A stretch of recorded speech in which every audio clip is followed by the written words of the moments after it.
Fala, protegido! Tá começando o Ubicast, o seu podcast sobre proteção veicular. Dinheiro, sim, é ele que rege a nossa forma de vida hoje em dia. E é sobre isso que a gente vai falar. Eu tô aqui com o Leonardo, então se quiser se apresentar pra galera, Leonardo. Claro, vamos lá. Eu sou o Leonardo, eu atualmente trabalho no ramo de finanças, né? Sou gerente comercial no banco de investimento, com foco em atendimento financeiro para empresas, né? Então, hoje em dia a gente acaba tendo um suporte muito grande para empresas, diversas demandas financeiras que elas tenham, desde de crédito ou às vezes algum fomento de financiamento para as vendas delas, financiamento para fornecedores, fianças, entre outros diversos produtos, tipo câmbio, que vão, é um leque bastante extenso aqui para citar, mas acho que a ideia hoje é conversar um pouquinho, né, mais voltado à pessoa física, né, um pouco para explicar para o pessoal aí de casa algumas dicas financeiras, né, e tenho uma propriedade bastante grande para poder ajudar, né, porque acabei,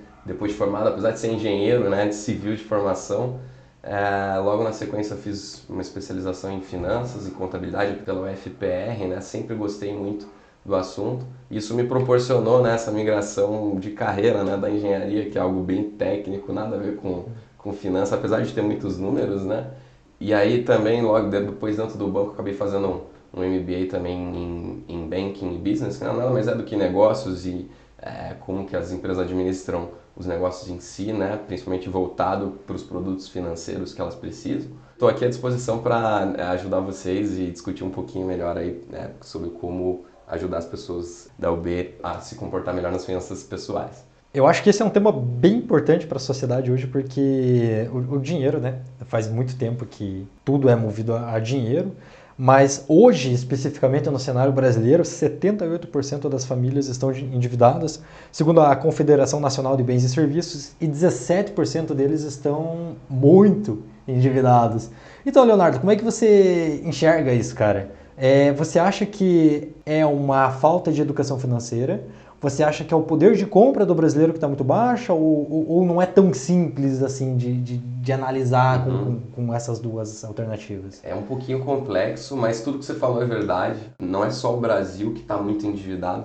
O mundo inteiro está acostumado com juros, até muito pouco tempo atrás, bem baixos. Então era normal as pessoas conseguirem se endividar, né, a custos relativamente mais baratos, né, seja nos Estados Unidos.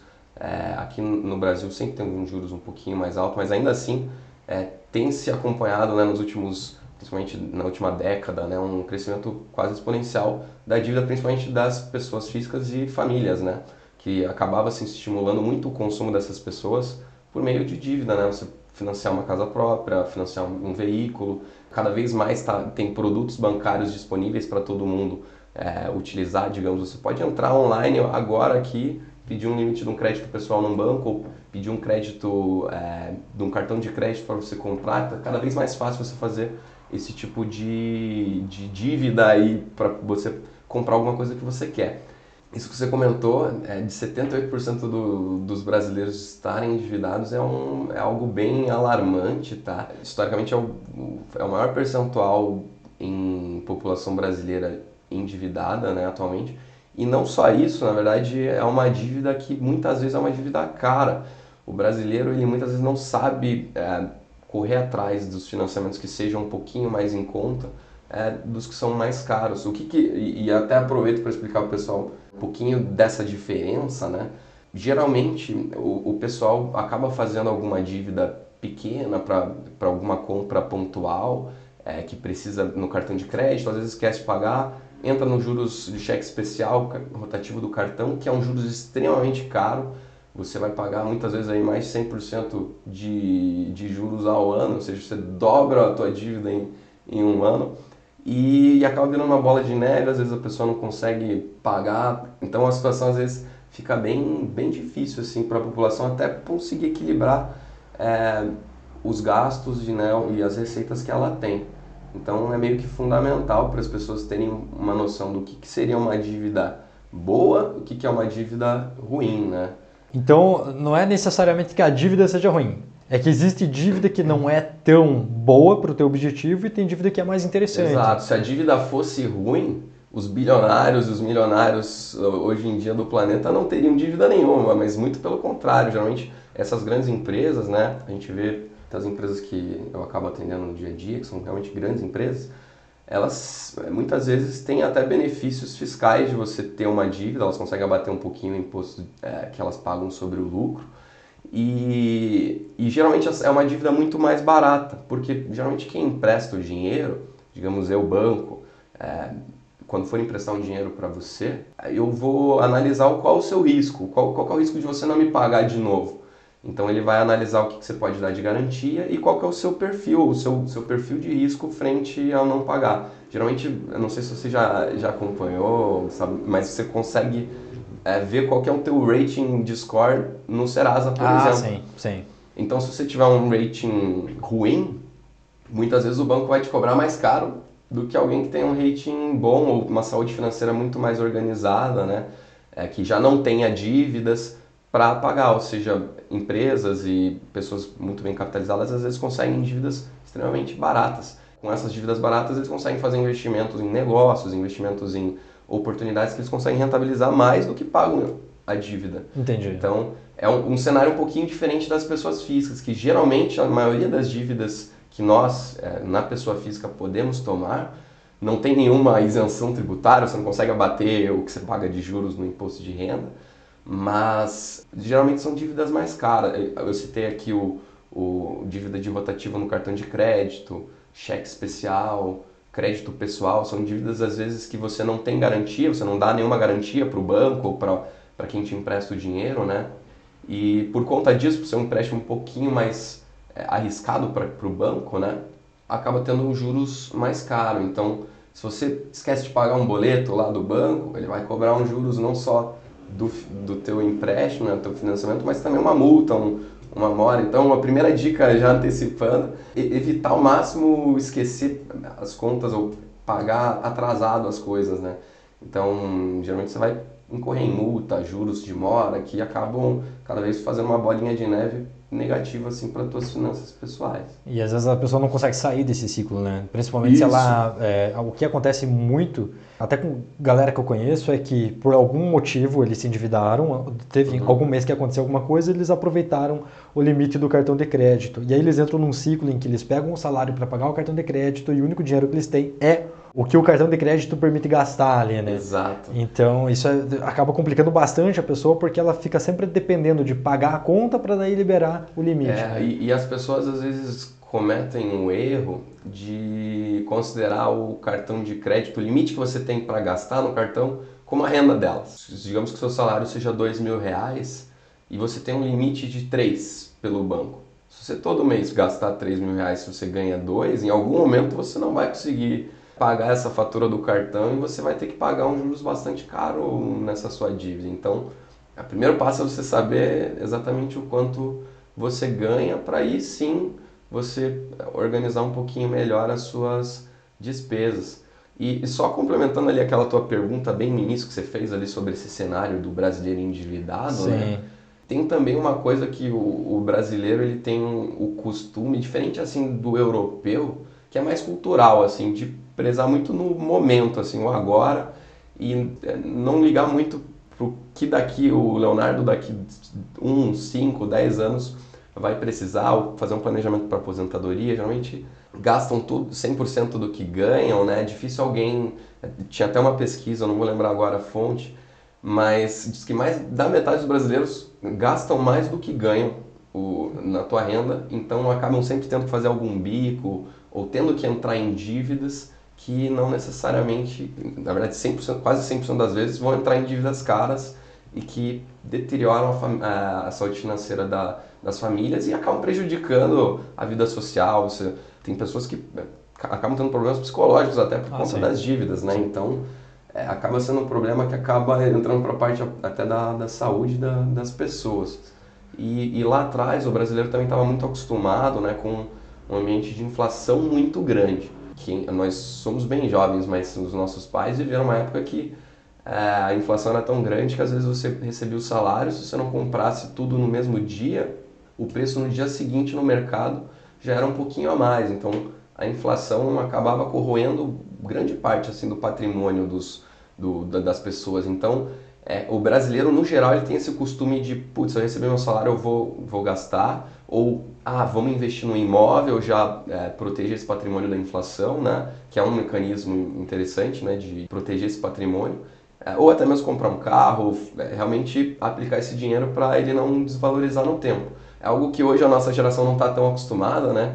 Apesar de ter uma inflação Mais agressiva hoje, né? Hoje em dia, né? A gente vê nos mercados, né? O que você comprava um ano, 2 atrás, você não compra com o mesmo salário hoje. Então, fica aí também essa pulguinha atrás da orelha, que é uma característica da população brasileira, né? Isso de gastar tudo que ganha super rápido vem lá daquele contexto do dragão econômico. Eu acredito que sim. Um problema muito sério, né? Aí o Brasil entrou no contexto da troca da moeda para o real e deu uma sorte de pegar o boom das commodities.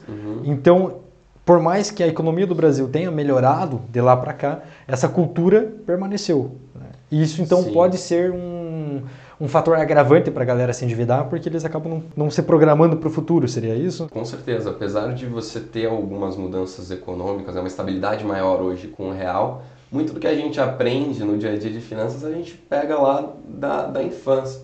Então eu até costumo brincar que quando a gente fala de finanças pessoais, dá para dividir em dois, né? A parte mais subjetiva, né? De como você se comporta com o dinheiro, como que você lida com seus gastos, como que você lida com o seu planejamento de curto, médio e longo prazo, né, para os seus objetivos. E tanto a parte mais técnica, né, do que você... eu consigo juntar um dinheirinho, uma grana do que eu ganho. O que eu vou aplicar, né? Quais são os produtos financeiros, que tipo de investimentos eu vou fazer para eu poder gerar uma renda passiva, né, que é uma renda que não é a renda do meu próprio trabalho, né? Basicamente deixar o dinheiro trabalhando para você, né? Uma renda, como se fosse uma renda a mais do que você ganha só com o seu trabalho, né? E a tendência ao longo do tempo progredindo essa renda passiva para, quem sabe, um dia, né, atingir uma independência financeira de conseguir se aposentar, né, um pouquinho mais cedo e ter um padrão de vida muito mais confortável, né? Não depender o dia a dia dessa corrida dos ratos que a gente brinca, né? De ter que vender o almoço para comer na janta, né?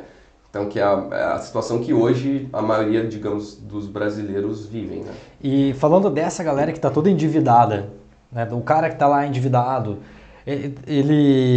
o que ele pode fazer para sair das dívidas? Por exemplo, planilhar gastos, né? E isso funciona? É uma técnica que funciona? Ou é algo mais complexo do que isso?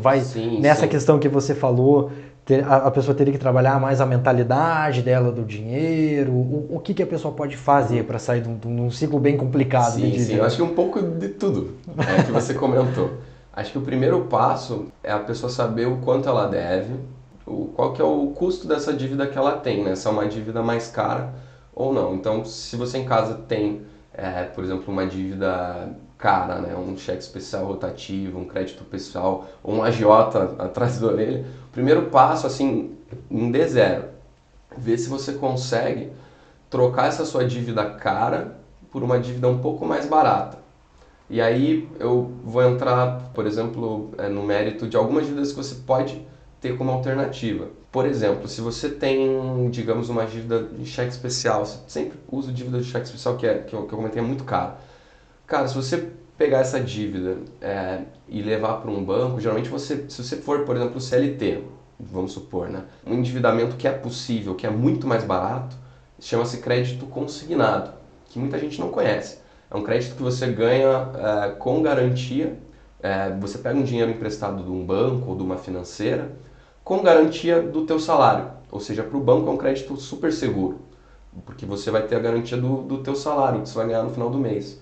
Por lei, você pode se endividar, salvo engano, até 30% a 35% do teu... Pode pagar uma parcela de até 30% a 35% da renda mensal, ou seja, você pode pegar um financiamento que gere um boleto mensal de até 30% você ganha. Se você ganha 1.000, pode gerar até uma dívida que gere uma parcela de R$300, né, no mês. E essa dívida geralmente é muito mais barata, ou seja, se você tiver um limite e for consultar o teu banco, né, às vezes até a tua empresa, que é o teu empregador, se eles têm esse tipo de modalidade de empréstimo, você vai trocar uma dívida que dobra a cada ano por uma dívida que às vezes você pague 20% ao ano, quase 4, 5 vezes mais barata. Então, esse é um passo inicial, é uma das alternativas que você tem. Mas no caso seria a pessoa pegar um crédito, pagar todas as outras contas e ficar só com esse que é mais barato. Isso é o passo inicial, assim, para você desafogar a tua bola de neve que está explodindo ali, né? Então esse é um passo interessante. Para a pessoa física, outra dívida que eu costumo dizer que é bastante barata, geralmente a mais barata de todas e que compensa mais, são dívidas geralmente imobiliárias. Tem gente que às vezes tem um imóvel na família, ou é dono de um AP, né? Geralmente, às vezes até um pai, e ainda assim ele tem dívidas de crédito pessoal, que é uma dívida do banco direto para você sem garantia, que é cara também, ou até um financiamento de veículos, por exemplo. É muito mais barato, claro, vai depender muito do tamanho da sua dívida, né?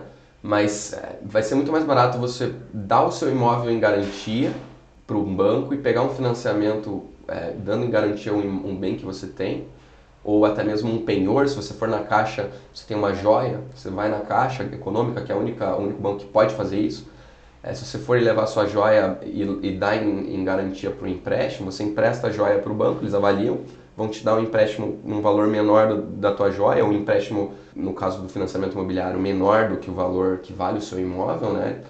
E aí você usa esse dinheiro para quitar, só tome o dinheiro que você está endividado, quita a dívida cara por essa dívida que vai ser muito mais barato. Hoje um financiamento imobiliário aí está girando em torno, se você pegar na Caixa, de 10,5% a 11% ao ano. Então acaba sendo muito mais barato do que uma dívida cara dessas que às vezes a pessoa toma sem saber que teria outras alternativas mais em conta. Então esse é o primeiro passo.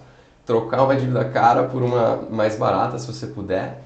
Ou se você tem o dinheiro, né? Claro, 90% das pessoas às vezes não vão ter, mas às vezes tem gente que tem o dinheiro, aplica na poupança, que não rende muito, e ao mesmo tempo está endividada pagando um juros muito caro. Então vale mais a pena, conforme você vai tendo e acumulando patrimônio, fazendo um planejamento mensal, planilhando o que você ganha, qual que é a minha renda do salário, renda de às vezes algum aluguel, quais são os meus custos, fazer um planejamento, vou juntar de 10 a 20% dessa minha receita para ir liquidando aos pouquinhos essa dívida cara. Geralmente, as dívidas são mais caras do que o que você conseguiria aplicar num banco, né, em produtos financeiros mais tradicionais, tipo um CDB, um LCI, um LCA, que são produtos bem seguros, né, nos bancos. Mas essa é a primeira dica que eu dou, né, de você ter uma noção real do quanto que você ganha, né. Às vezes tem gente que ganha um salário que não é muito estável, né, então tenta adotar uma meta meio conservadora do quanto você consegue ganhar e planilhar. Eu recomendo muito as pessoas planilharem e dividirem os gastos delas conforme os tipos, né, tipo de gasto. Os gastos essenciais e os gastos não essenciais.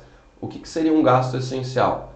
Seria basicamente o gasto que você tem, por exemplo, com moradia, com o teu aluguel, com o teu transporte para ir para o trabalho, com a tua educação, se você está pagando uma faculdade, e a alimentação, né, principalmente, né?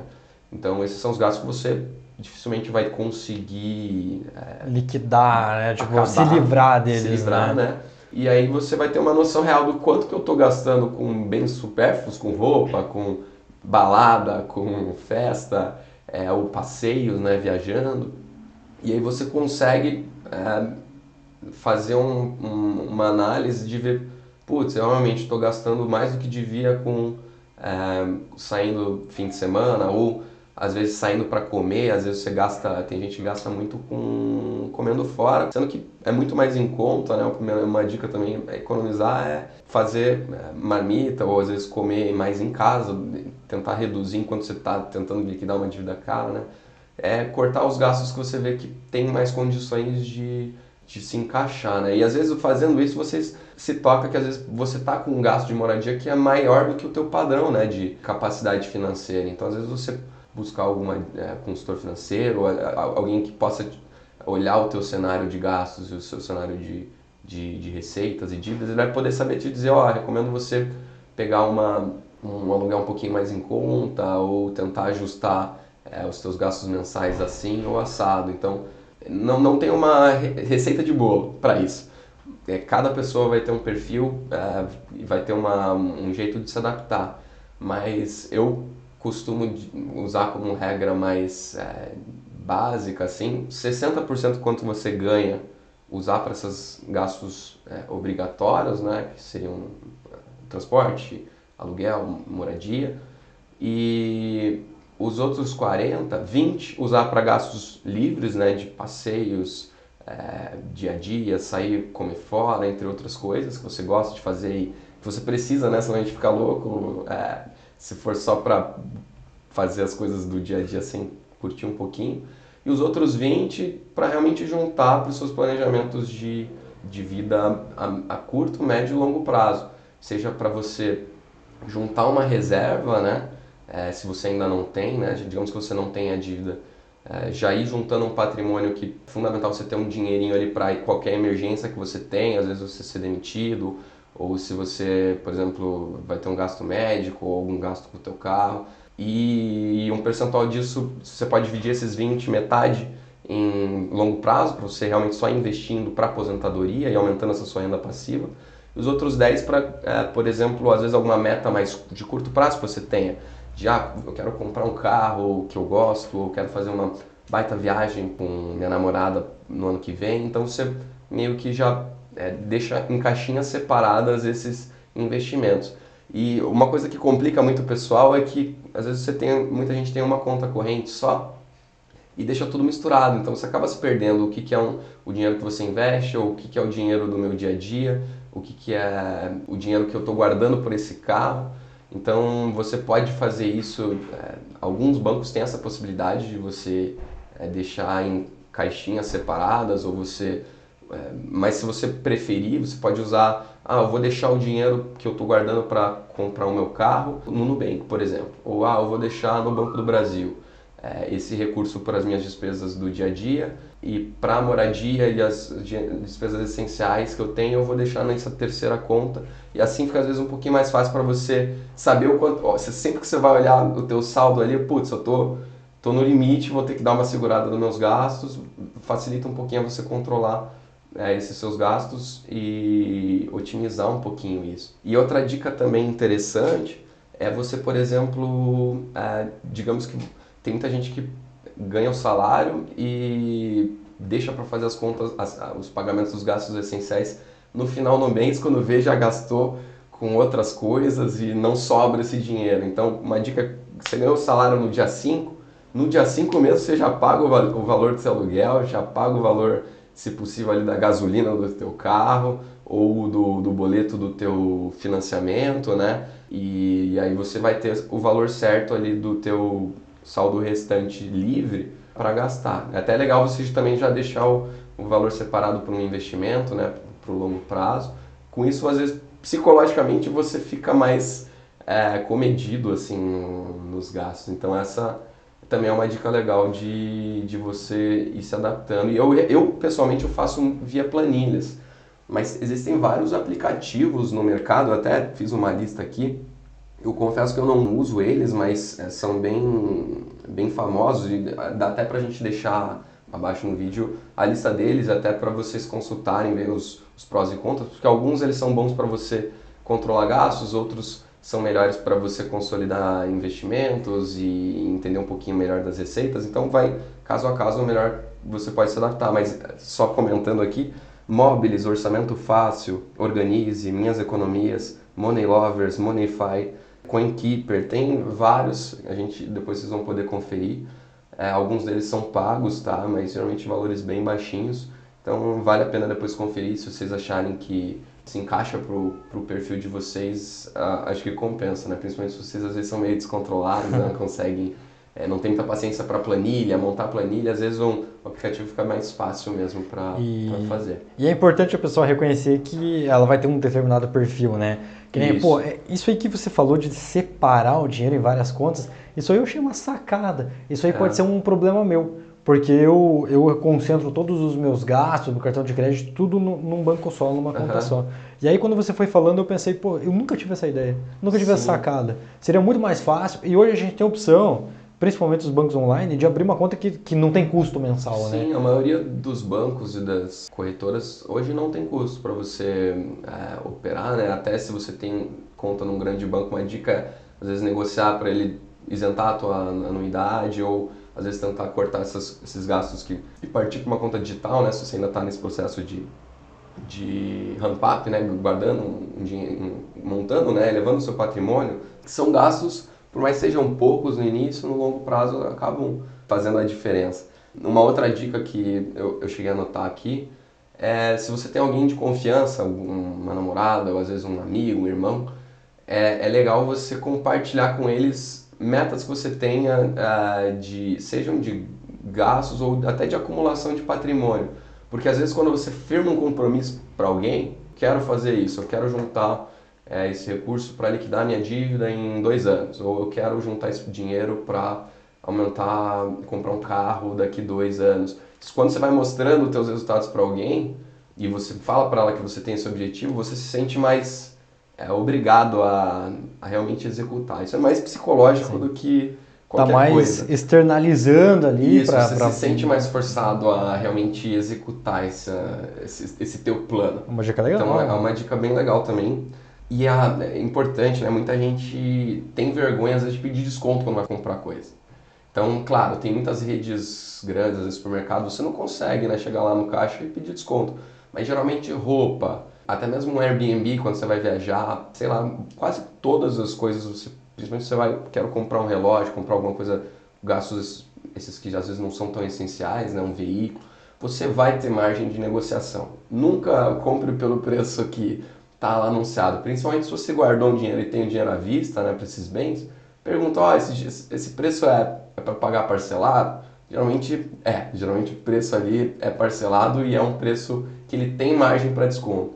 Então, fique à vontade, não sinta vergonha de pedir desconto nas coisas, principalmente se você tem dinheiro à vista, porque os comerciantes, no geral, preferem receber o dinheiro à vista do que ter que se financiar ou pagar eles mesmos juros para comprar mercadoria e ter custo no estoque. Vai ser bom para você, vai ser bom para o vendedor, então acaba também sendo economias pequenas, né, que no fim do dia também acabam ajudando você no dia a dia a conquistar seus objetivos, né. Isso do planejamento, né, eu comentei aqui, postergar gastos grandes, né, às vezes o pessoal dá um passo maior que a perna, né, para comprar uma casa, comprar um carro, às vezes você quer trocar o celular, mas enquanto você... É o ideal você saber exatamente o momento certo de fazer isso, às vezes vale mais a pena você esperar para trocar o teu iPhone daqui a alguns meses, né, até você se estabilizar. É muito importante você sempre ter uma... Eu não falei muito sobre, mas ter uma reserva mesmo de emergência para qualquer eventualidade que você tenha, caso você perca, por exemplo, a tua renda hoje. Então, o pessoal brinca não, o pessoal, os mestres das finanças, né, se for em qualquer livro, aí o pessoal recomenda você ter de 6 a 12 meses do que você gasta mensalmente como reserva de emergência. E agora eu vou te fazer uma pergunta. Quanto que você acha que o brasileiro geralmente tem de prazo, assim, de reserva de emergência do que gasta, cara? 78% deles estão negativados. Então... Eu vou te falar, se o brasileiro ou não tem reserva de emergência, se precisar, ou não dura um mês. Não chega ao mês. A grande maioria não tem nenhum mês para se sustentar em caso de emergência. E pensa, a gente acabou de passar por uma pandemia, né? Sim. Que a gente teve que ficar sem trabalhar. Que isso com certeza impactou bastante esse número de endividados, né? Foi também um fator, né, que levou para tanto, né? Poxa, 8 a cada 10 famílias endividadas é uma bolha de endividamento. Exato. Até tem uma pergunta para você em relação a isso que eu percebo, que a gente cresce. É muito comum no Brasil a gente crescer escutando que o dinheiro não é importante. Uhum. Essa frase, o dinheiro não é importante, normalmente ela está associada a alguma situação que deu errado do dinheiro. Não, o dinheiro não é importante. Você acha que isso pregado, martelado na cabeça, né, de grande parte da população brasileira durante o crescimento pode impactar a maneira com que eles gerem o dinheiro no futuro deles, na fase adulta deles, considerar, pô, o dinheiro não é importante, então Sim. talvez eles não valorizem tanto o impacto de uma dívida cara, como você falou, e como que ela pode afetar o futuro dela, né, daqui 10, 20, 30 anos, lá a aposentadoria dela. Então, voltando ao núcleo da pergunta, você acha que esse modo, né, de criação, falando que o dinheiro não é importante, ele também pode ser um fator impactante? Sim, com certeza. Isso entra na questão dos vieses subjetivos e psicológicos, né, do investimento e como as pessoas lidam com o dinheiro. Claro, o dinheiro não vai te resolver a sua vida. Tem muito bilionário aí que se mata por problema familiar, por problemas da vida mesmo. Você acaba, às vezes, ficando obcecado com dinheiro. Mas, no fim do dia, o dinheiro te proporciona muitas coisas no sentido de liberdade, de você poder se relacionar com as pessoas, você poder fazer as coisas que você gosta, abdicar, às vezes, de coisas que você não precisa ou não gosta de fazer, né? O dinheiro te proporciona conforto e segurança que outras coisas dificilmente dão. Então é um viés, sim, e é possível trabalhar. Eu até tenho uma recomendação de livro que se chama Os Segredos da Mente Milionária. Não sei se você já ouviu falar. Eu não vou lembrar o nome do autor, mas lá dentro ele menciona diversos vieses e perspectivas que as pessoas às vezes têm com dinheiro. Então tem gente que às vezes nasce por conta da infância, vê que, putz, quem tem dinheiro é mais mesquinho, então eu não quero ter dinheiro. Então, às vezes a pessoa tem esse viés de, putz, quem tem dinheiro é mal, é opressor, gente que não é do bem. Então tudo que eu tenho eu vou ou doar, ou eu vou... Então esse é um viés, por exemplo. Então lá tem vários vieses que eu recomendo nessa parte mais subjetiva, né? Para você ler e às vezes se você se identificar com algum de você trabalhar. É um livro bem bacana e tranquilo de ler. E aí, né, conforme você for juntando esse patrimônio, né, aos poucos você vai aprendendo cada vez mais sobre como realmente aplicar, né, esses recursos e até mesmo proteger o patrimônio que você já tem. Seja o seu carro, seja o seu imóvel, sejam outros bens que você tem, até mesmo a sua empresa, né? Então, você tem que criar mecanismos que você possa ao mesmo tempo maximizar cada vez mais o dinheiro que você tem. Isso você vai adquirir através de conhecimentos técnicos, né, de economia, de produtos bancários, de negócios, e também ler bastante, né, entender um pouquinho de diversos setores da economia, né, não ficar tão alheio. Ter uma visão mais macro da coisa, né? Ter uma visão macro e ao mesmo tempo mais micro dos produtos que você pode usar, seja em renda fixa, né, que basicamente são empréstimos para um banco, para empresas, para amigos, ou até mesmo você virar sócio de um negócio, entrar numa renda variável, né?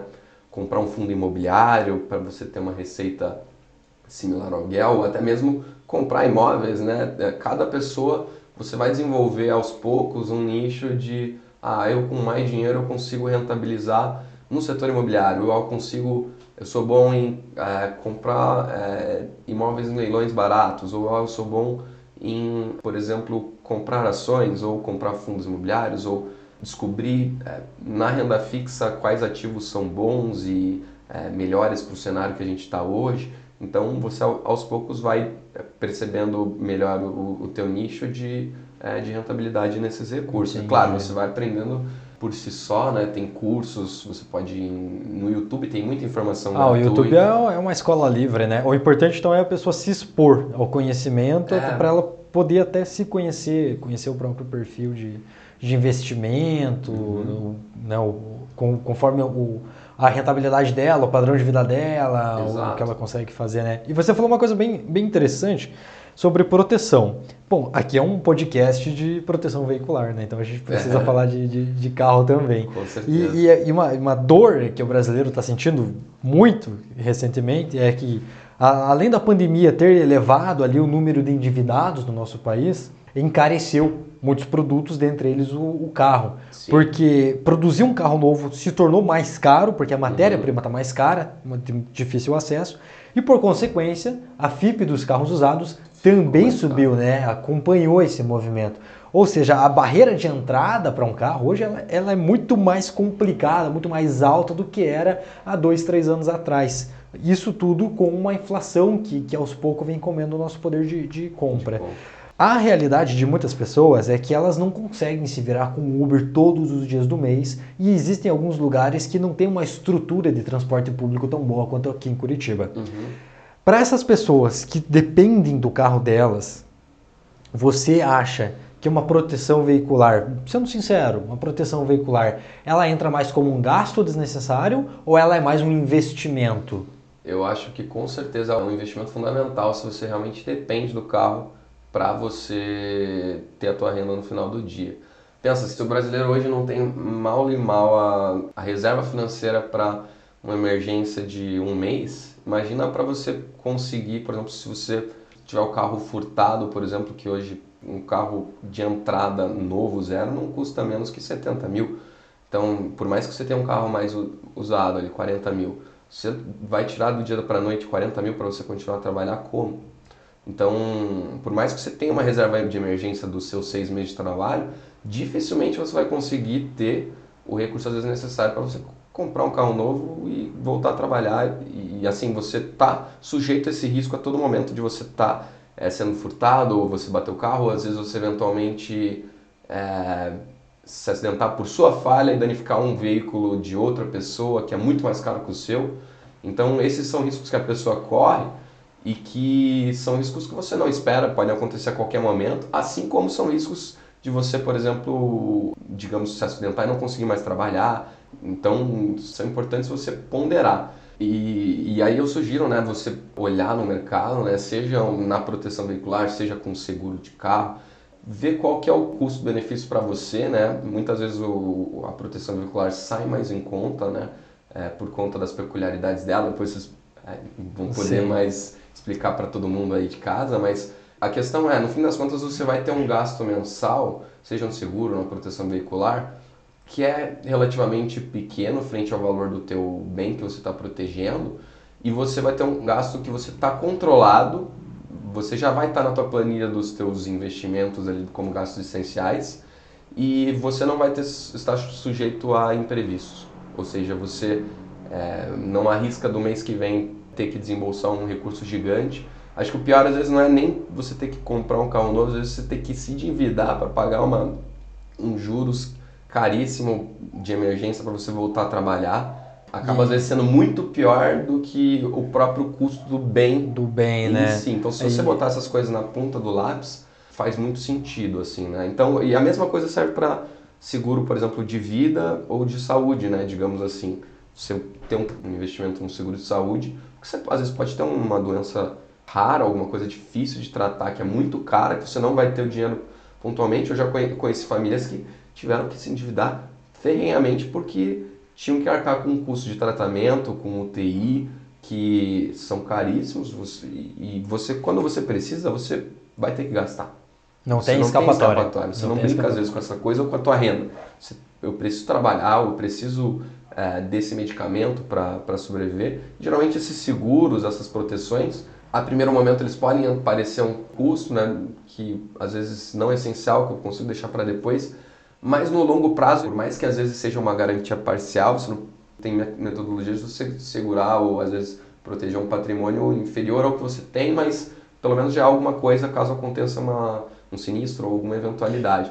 E assim você vai, independente do que aconteça, você vai ir acumulando patrimônio. Você vai manter o seu carro no final do dia se você sofrer um acidente, se você eventualmente não conseguir trabalhar e tiver um seguro que te pague no caso de você ficar inapto ao trabalho, você também vai continuar tendo a tua renda, né, e vai continuar conseguindo ter o teu padrão de vida igual, até mesmo sustentando filhos, né? Então acaba sendo interessante todo mundo consultar, pelo menos cogitar ter no final do dia, né? Então aí fica a bola para depois vocês aí conhecerem melhor aí também a UB e outras alternativas também. É que o carro, você está sujeito a roubo, furto, colisão, evento da natureza e, além disso, às vezes você pode ser um bom condutor, cuidadoso, mas Pode acontecer de uma pessoa distraída, uma pessoa que não está tendo um bom dia e por algum motivo ela não está prestando tanta atenção e bater no teu carro. Às vezes né, não é tua culpa.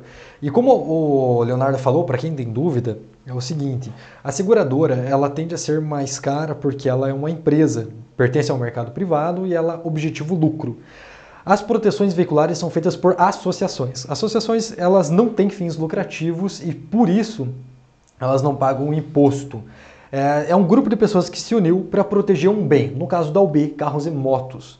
Então por isso que é no mínimo interessante você fazer uma cotação, porque você acaba se surpreendendo o quão baixo é a mensalidade para proteger o teu bem. E claro que tem vários opcionais que você não é obrigado a colocar, mas também são interessantes você ter. Então, Leonardo, a pessoa aderindo a uma proteção, no nosso caso, né? Você citou ali casos de doença, no nosso caso, ela aderindo a uma proteção veicular, ela também está protegendo não só o veículo bem, mas ela pode estar protegendo o futuro dela, né? Caso alguma coisa aconteça. Então, fica a dica, pessoal. É no mínimo interessante fazer uma cotação de proteção veicular, principalmente for aqui na UB, porque vai ser o melhor lugar para você, com certeza, sem sombra de dúvida. Então, Leonardo, muito obrigado por esclarecer esse tema aqui, que é central, né? É extremamente importante, principalmente agora, nesse contexto extremamente complicado que o Brasil vive. E 2 vezes por mês vai ter episódio de Ubicast aqui no YouTube. Fechou, pessoal. Obrigado, agradeço aí o convite. Espero que tenha ajudado vocês aí de casa.